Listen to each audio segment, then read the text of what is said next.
Aloha! This is lesson 33 from A Course in Miracles with Hope Johnson. There is another way of looking at the world.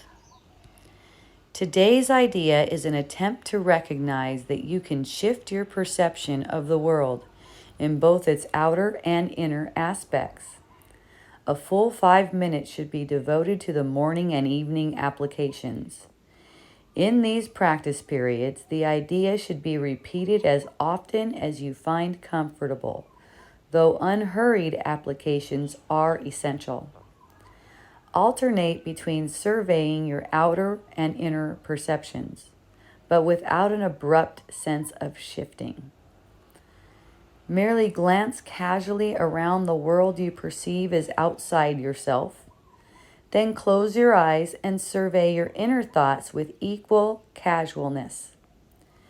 Try to remain equally uninvolved in both, and to maintain this detachment as you repeat the idea throughout the day.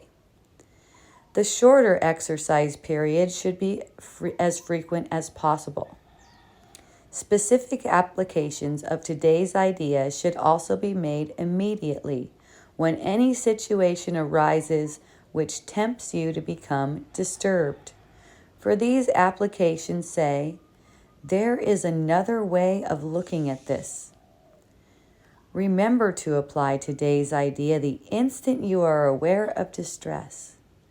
It may be necessary to take a minute or so to sit quietly and repeat the idea to yourself several times. Closing your eyes will probably help in this form of application. There is another way of looking at the world.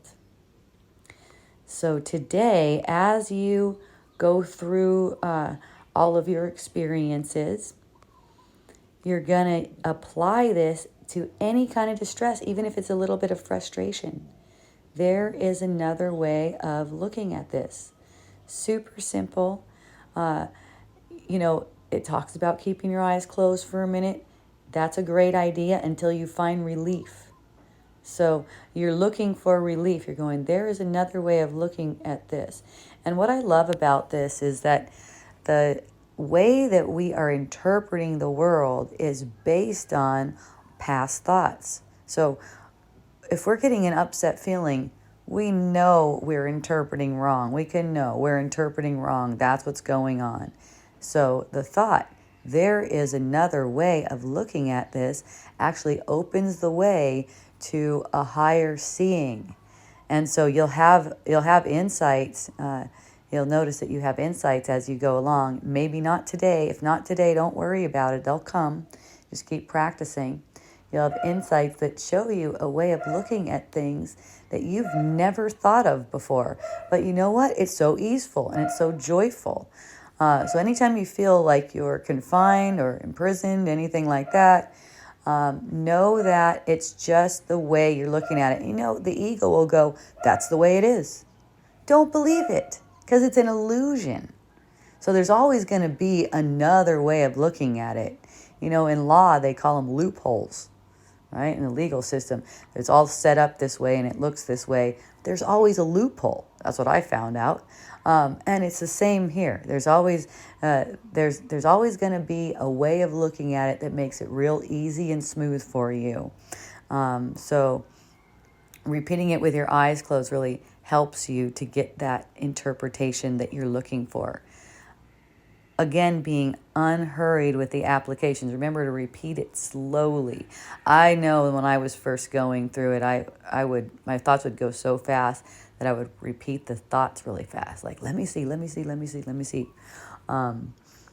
Which everything's helpful when the intention is there. It's just not as quick, right? It's not as quick. It's not as easeful either. Quick and easeful actually go together. So allowing it to be really gentle. There is another way of looking at this, right? And repeating that to yourself until you see some relief.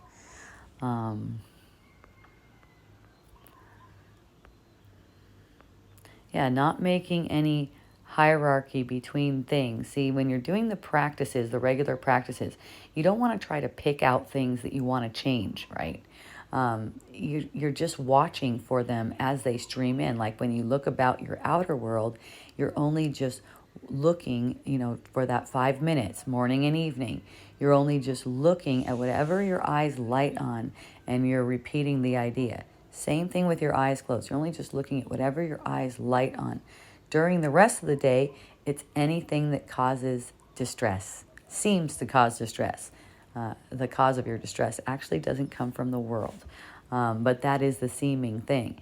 If once you realize that the cause isn't coming from the world, you're just not going to feel distress.